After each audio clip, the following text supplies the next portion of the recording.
Alright, tap 17, count to 4. Make the object disappear and tap 4 times.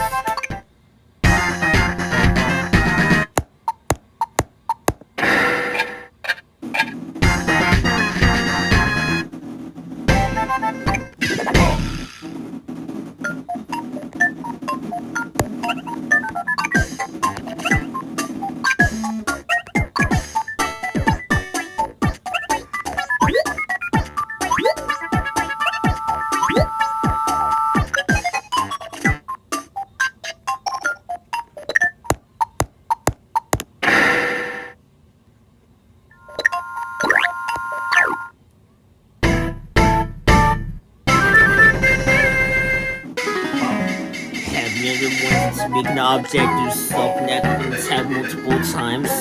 If so, appreciate this simple technique.